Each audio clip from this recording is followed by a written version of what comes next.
रहस्य। दुनिया के इतिहास में अभी तक हड़प्पा सभ्यता की लिपि को नहीं पढ़ा जा सका। आखिर क्या कहना चाहते थे सिंधु घाटी सभ्यता के लोग? कुछ तो संदेश हमें देना चाहते थे। इसी प्रयास में लगे जवाहरलाल नेहरू विश्वविद्यालय में इतिहास के प्रोफेसर विजय सिंह के हाथ कुछ ऐसा लगा कि वे उछल पड़े, मारे खुशी के झूमने लगे। घड़ी में देखा शाम के 6 बजे थे। कैंपस में सन्नाटा ही सन्नाटे को मात दे रहा था। तभी अचानक उनके बेसिक फोन की घंटी बजी। उठाया तो अंदर से आवाज आई, प्रोफेसर तुम जो काम कर रहे हो उसे तुरंत बंद करो वरना। इससे पहले कि प्रोफेसर कुछ बोलते फोन कट चुका था। आखिर कौन हो सकता है जो मुझे रोकना चाहता है? जल्दी से प्रोफेसर ने अपना ऑफिस बंद किया और तेज तेज कदमों से बाहर की ओर चलने लगे। स्वयं के कदमों की आवाज ही उनकी धड़कनें बढ़ा रही थी। मन ही मन सोचते हुए जा रहे थे कि रहस्य का पता चल गया। क्या सच में ऐसा संभव हो सकता? आखिर उस रहस्यमयी मोहर तक पहुंचना है मुझे। कुछ इसी प्रकार के ख्यालों में खोए हुए अपनी ही धुन में प्रोफेसर विश्वविद्यालय के गेट के बाहर निकले थे कि इतने में 3 स्कॉर्पियो ने उनका रास्ता रोका।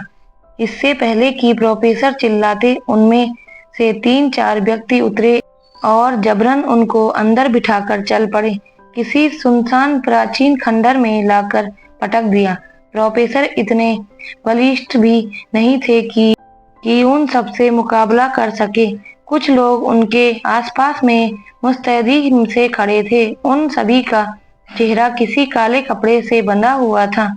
सिर्फ आंखें ही दिखाई दे रही थी। ऐसे में उनको पहचानने की कोशिश करना व्यर्थ था। ये लोग ऐसा क्यों कर रहे हैं? क्या आज ही इनको ये सब करना था, जबकि अभी अभी मैंने अपने जीवन का सबसे बड़ा रहस्य खोज निकाला। मेरी तो किसी से कोई दुश्मनी भी नहीं। कुछ इसी प्रकार के विचारों में वे डूबे हुए थे कि इतने में उन सभी का मुखिया सामने आया। उसके चेहरे पर भी काला कपड़ा बंधा था। बाहर से देखने में वह कद में काफी लंबा, बॉडी पहलवान की तरह एवं शरीर का रंग थोड़ा काला था। विजय सिंह सोचने लगे, ये गुंडे इतने ताकतवर और प्रोफेसर इतने कमजोर क्यों होते? मैंने आज तक किसी पहलवान प्रोफेसर को नहीं देखा। क्या मुझे भी अखाड़े जाना चाहिए था? इतने में मुखिया प्रोफेसर के सीधे सामने आकर बोला, ओए प्रोफेसर, तुमने जो रिसर्च हमारे आर्यों पर किया है उसको तुरंत ही वापस कर लो, वरना तुम्हारी जान जाएगी। जल्दी ही अपना रिसर्च हुआ मीडिया और पत्रकार के यहाँ धरन दो कि ये ससुरा आर्यनवा विदेश नहीं बल्कि यहाँ भारतीयन ही थे। उनके प्रोफेसर के मुंह के पास आकर रौबदार आवाज में कहा, प्रोफेसर ई बात अच्छे से समझ लो, हमारी पहचान पर अगर जरा सी आंचनवा आई तो तुहार गुर्दे छिलने के छतरी बनाए लेंगे। समझा नहीं? प्रोफेसर के अब कुछ कुछ समझ आ रहा था कि बात क्या क्या है। माफ करना भाई साहब, किंतु आर्यों के भारत आगमन वाली बात को तो 6 महीने से ऊपर हो गया। आप किसी को इस तरह नहीं मनवा सकते। इतिहास में जो सही है उसको कितने दिन छिपा लोगे? जोर जबरदस्ती से कब तक किसी को? प्रोफेसर आगे भी कुछ बोलना चाहते थे, किंतु उस व्यक्ति ने उनका गला जोर से दबा दिया। अब प्रोफेसर साहब को सांस लेना भी मुश्किल हो रहा था। अब ये मर जाएंगे। ऐसे लोग किसी पर दया नहीं करते। उन्होंने आईएसआईएस के आतंकवादियों के वीडियो व्हाट्सएप पर देख रखे थे। अब तो गए काम से। आर्यों के आगमन ने तो मरवा दिया। कम से कम एक चाय पिलाकर तो गला दबाते। प्रोफेसर को चाय का बहुत ही शौक था। एक बार आखिरी ख्वाहिश तो पूछते। विजय सिंह कुछ इसी प्रकार के विचारों से सामना कर रहे थे कि इतने में उसने गला छोड़ दिया। जान में जान आई, बच गए। ए प्रोफेसर, वह ज्यादा ज्ञान मत पिला वरना यहीं इसी जगह ससुरे 3-3 को एकन गोली से मारना है। हाँ हाँ हाँ, साला आया इतिहास का ज्ञान देने। उसने इसे कुछ फिल्मी, कुछ रजनीकांत के अंदाज में कहा, ठीक है ठीक है, जैसा आप चाहते हो वैसा ही होगा। प्रोफेसर ने पिंड छुड़ाने के लिए हाँ में हाँ मिलाई।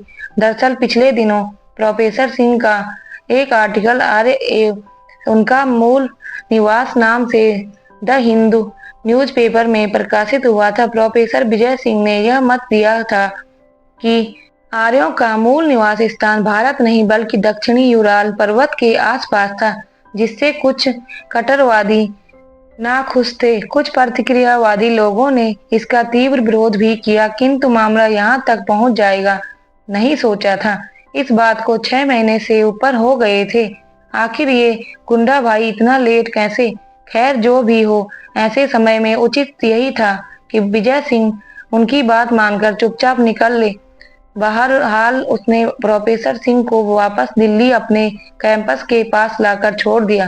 प्रोफेसर मन में सोचने लगे कि आखिर ये कैसे लोग हैं, कहाँ की डेमोक्रेसी, यहाँ पर तो कुछ नया सोचना ही गुनाह है। प्रोफेसर सिंह जेएनयू के जाने माने इतिहासकार थे। उन्होंने प्राचीन भारत के इतिहास, जिसमें भी सिंधु घाटी सभ्यता भी है, के संदर्भ में विशेष कार्य किया है। इस समय रात के तकरीबन 8 बज रहे होंगे। हवा कुछ मायूस, कुछ मुरझाए व कुछ उदास से बच्चे के समान चल रही थी। आसमान साफ था, तारे चमक रहे थे, पर प्रोफेसर सिंह का मन विचलन से भरा हुआ था। कितना मुश्किल है कि जीवन में तन और मन दोनों हर समय एक साथ रहे। विजय सिंह का तन तो घर पर था, पर मन किसी अनिष्ट के होने की आशंका से विचलन भरे वैराग्य से युक्त था। इंसान क्या अजब प्राणी है, क्या अनोखी देन है उस परमात्मा की। हमने पूरे ब्रह्मांड को तो समझ लिया, पर स्वयं को नहीं समझ पाए। कहते हैं कि आपके विचार परिस्थितियों का निर्माण करते हैं, किंतु जब परिस्थितियां ऐसी जटिल बन जाए तो विचार अपना आदर्श छोड़ देते हैं।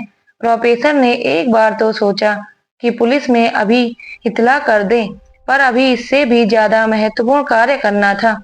इस सदी का एक महान रहस्य सामने आने वाला था।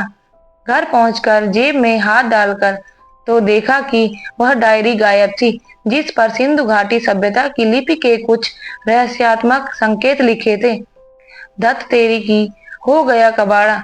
अब क्या करूं? उस डायरी में बहुत ही महत्वपूर्ण संकेत छुपे थे। प्रोफेसर के जीवन भर की रिसर्च का सार था। आज जिस निष्कर्ष पर पहुंचे थे वह भी उसी में लिखा था। कोई उनके रिसर्च में इतनी रुचि क्यों लेगा? क्या वाकई वह उस रहस्य तक पहुंच जाएगा? गजब हो जाएगा। पूरी सभ्यता का रहस्य समाप्त नहीं हो सकता। डायरी ऑफिस में ही छूट गई हो। प्रोफेसर भागते हुए सीधे विश्वविद्यालय ऑफिस पहुंचे।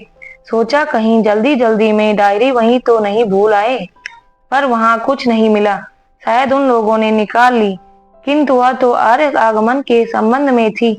नहीं, वे मूर्ख बना रहे थे। जरूर डायरी चुराना उनका ही काम है। वह मेरा रहस्य, ओ हो ना। उन्होंने मेरा ध्यान आर्य आगमन की तरफ मोड़कर बड़ी कुशलता से यह कारीगरी कर दी ताकि मैं उनके खिलाफ कोई कंप्लेन नहीं करूं। तब तक उनका काम हो जाएगा। वे उस रहस्यमयी मोहर को चुरा ले गए तो मेरी जीवन भर की मेहनत गई काम से। अब क्या करें क्या नहीं कि भाव में किंग कर्तव्य मूड होकर प्रोफेसर वही धम से बैठ गए। सोचने लगे कि इंसान पका पकाया खाने में कितना तत्पर रहता। यूनिवर्सल बेसिक इनकम का कॉन्सेप्ट इसी का तो नतीजा है। अमेरिकी मनोवैज्ञानिक के जनक विलियम जेम्स ने कहा था कि आपके अवचेतन मन में दुनिया को हिलाने की शक्ति है। फिर इंसान क्यों नहीं अपनी शक्ति को पहचानता है? क्यों दूसरों के विचार व वस्तुएं चुराने में लगा रहता है? यहाँ पर कोई प्रयास करना नहीं चाहता। सबको सीधा मिल जाए तो खुश। पर समस्या ये है कि आदमी किसी की सुनता कहाँ। हजारी प्रसाद द्विवेदी जी ने कहा कि यहाँ कोई किसी की नहीं सुनता। अगर लोग ढंग से सुन लेते तो एक विचारक ही काफी होता। बेचारे इतने विचारकों को पैदा होने की जरूरत ही नहीं पड़ती। बहरहाल वे चोर जो भी हो उस रहस्यमयी मोहर को चुराने गए होंगे। इसी विचार से प्रोफेसर सीधे कार लेकर national museum of natural history नई दिल्ली की तरफ रवाना हो गए, जहां उस रहस्यमयी मोहर समेत सभी सिंधु घाटी सभ्यता की मोहरें रखी थी। रास्ता ज्यादा लंबा नहीं था, किंतु आशंकाएं हमेशा वक्त काटना मुश्किल कर देती हैं। जीवन में हम जो पाना चाहते हैं, उसके नजदीक पहुंचने पर उसके खोने का डर भी उतना ही बढ़ जाता है। प्रोफेसर को कुछ नहीं सूझ रहा था। उस एक मोहर से पूरी सिंधु घाटी सभ्यता का राज खुलने वाला था। उस मोहर के पीछे लिखे संकेतों से वे स्वयं उस गुप्त रहस्य को दुनिया के सामने लाने से कुछ कदम ही दूर थे। प्रोफेसर की कार म्यूजियम से लगभग 600 मीटर ही दूर होगी कि अचानक चारों तरफ से पुलिस ने उन्हें घेर लिया। वे समझ नहीं पा रहे थे कि माजरा क्या है। उसमें से एक दिल्ली पुलिस का अधिकारी तेज तेज कदमों से प्रोफेसर विजय सिंह के पास आकर बोला, प्रोफेसर साहब, आपको म्यूजियम में चोरी करवाने के आरोप में अरेस्ट किया जाता है। उसने अपने हाथ में प्रोफेसर साहब की डायरी दिखाते हुए कहा, ये आपकी गिरफ्तारी का सबूत है। आपकी हस्तलिखित डायरी है जिसमें आपने हड़प्पा की कई मोहरें म्यूजियम से लाने के बारे में लिखा है। इसके नीचे आपके हस्ताक्षर भी हैं और ये आपकी स्वयं की लिखावट है। पूरे आत्मविश्वास से वह बोलते जा रहा था, मेरे ख्याल से सबूत आपकी गिरफ्तारी के लिए काफी होंगे। प्रोफेसर साहब, धत तेरी की, चोर रहस्यमयी मोहर ले गए, पीछे छोड़ गए मेरी डायरी। नामुराद कहीं के, सब कबाड़ा हो गया। प्रोफेसर सारा वाक्य समझ गए। प्रोफेसर विजय सिंह को गिरफ्तार होने की उतनी चिंता नहीं थी जितनी कि उस मोहर के चोरी होने की थी। उन्होंने दिल्ली पुलिस कमिश्नर निशांत को फोन लगाया। निशांत एवं विजय सिंह दोनों सहपाठी थे। निशांत के कहने पर पुलिस वाले प्रोफेसर साहब को सीधे कमिश्नर निवास ले गए। निशांत और प्रोफेसर सिंह दोनों किसी समय साथ में मुखर्जी नगर दिल्ली में आईएएस की तैयारी करते थे। दोनों का मुख्य परीक्षा के लिए वैकल्पिक विषय इतिहास था। निशांत का चयन तो आईपीएस के पद पर हो गया, किंतु विजय सिंह का उस परीक्षा में नहीं हुआ। कालांतर में उनका जेएनयू में इतिहास के प्रोफेसर के पद पर चयन हो गया। इस बात का विजय सिंह को जरा इल्म नहीं था कि उनका आईएएस में चयन नहीं हुआ, बल्कि वे अपनी जगह खुश थे। हम जीवन में कोशिश करते हैं तो उस मुकाम या उसके लेवल तक पहुंच ही जाते हैं, बस जरूरत कोशिश करने की होती है। विजय सिंह का इतिहास प्रेम उनको यहाँ तक ले आया। इसी जुनून के चलते प्रोफेसर विजय सिंह ने कई इतिहास की पुस्तकें, कई शोध पत्र आदि प्रकाशित करवाए थे। रात के 9 बज चुके थे। हवा का रुख अभी भी रूखा रूखा सा था। निशांत के घर पहुंचकर विजय सिंह ने सारा घटनाक्रम बयां किया। उसका पहला सवाल यही था कि विजय, आखिर तुमने किस रहस्य की खोज की और वे लोग तुमसे क्यों इसके पीछे पड़े हैं, और वह रहस्यमयी मोहर क्या है? निशांत ने गंभीरता से पूछा। दरअसल बात यह है कि हड़प्पा सभ्यता की लिपि संकेतात्मक पहेली की तरह है।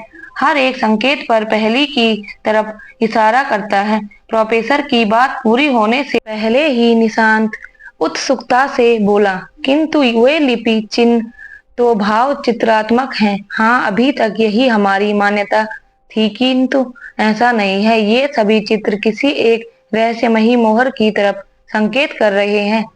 प्रोफेसर साहब का वाक्य पूरा होते ही निशांत के पीछे खड़े पुलिस के सिपाही को 2 चाय लाने का इशारा किया। निशांत जानता था विजय को चाय ज्यादा पसंद है।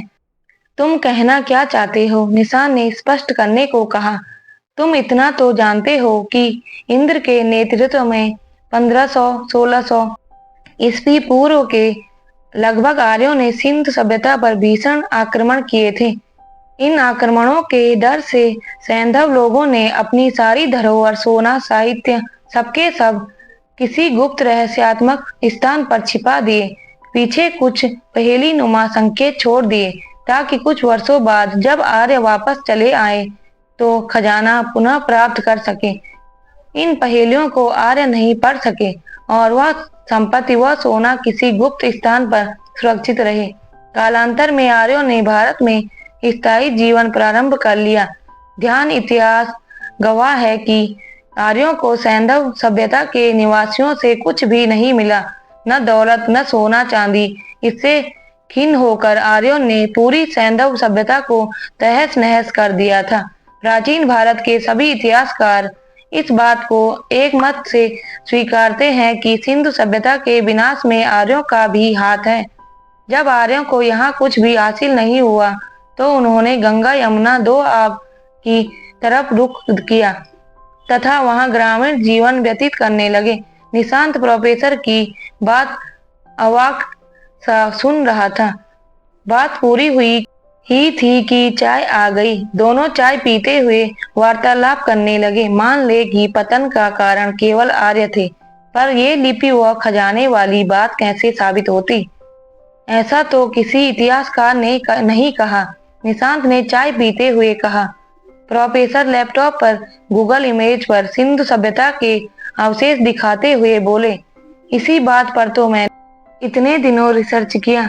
अब तुम ध्यान से देखो, इस पूरी सभ्यता में जितने भी संकेत मिले उनमें सभी से में 3 की संख्या कॉमन है। प्रोफेसर ने निशांत को लैपटॉप की तरफ इशारा करते हुए सिंधु सभ्यता के कुछ इमेज दिखाते हुए कहा, उस कुबड़ वाले सांड की मोहर को देखो, इसके ऊपर 3 खड़ी पाई के चिन्ह का एक वर्ण उत्कीर्ण है।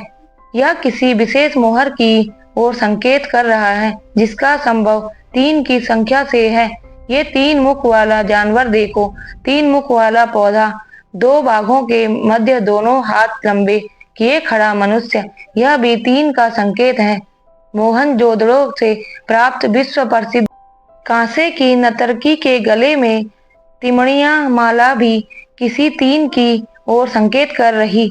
यही से मिले योगी की शॉल पर बने तिरफलक भी उसी ओर का इशारा है। ये सभी किसी रहस्यमयी मोहर की तरफ इशारा करते पहलुनुमा संकेत हैं। प्रोफेसर की इतिहास संबंधी भारी भरकम बातें शायद निशांत के ऊपर से निकल रही थी। पास में बैठा कुत्ता भी उठकर बाहर की ओर चला गया। शायद वो भी बोर हो रहा था। तो आखिर वो रहस्यमयी मोहर कौन सी है जिस तरफ से ये संकेत है? निशांत ने कहा, वो रहस्यमयी मोहर यहाँ से मिली पशुपति शिव की मोहर है।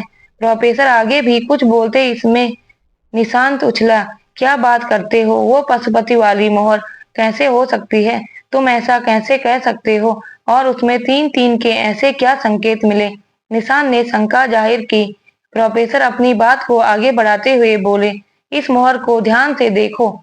इसमें 3-3 के समूह में कुल 6 अक्षर, 3-3 के समूह में 6 जानवर और इन सबके मध्यम 3 सिंहधारी एक व्यक्ति तपस्यार्थ है, जिसे ही इतिहासकार जॉन मार्शल ने आद्य शिव की संज्ञा दी थी।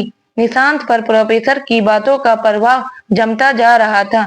वह उत्सुकता से सुनता जा रहा था। प्रोफेसर, इससे यह तो साबित हो गया कि रहस्यमयी मोहर यही है, किंतु मेरे सामने बड़ी चुनौती यह थी कि आखिर इस मोहर पर लिखा क्या है। मोहनजोदड़ो नगर से मिली इस मोहर के ऊपर कुल 6 अक्षर लिखे हैं, जिनको मैं पिछले कई महीनों से पढ़ने का प्रयास कर रहा था, किंतु आज शाम को अचानक मुझे सफलता मिली। जब इनको सही सही पढ़ पाया तो इन 6 अक्षरों का आशय इस प्रकार निकला, मोहर मिलेगा, दीजिए रहस्य, पीछे ध्यान। दोस्तों, यदि आपको हमारी कहानी अच्छी लगी हो तो प्लीज लाइक, कमेंट, शेयर और सब्सक्राइब जरूर करना। धन्यवाद।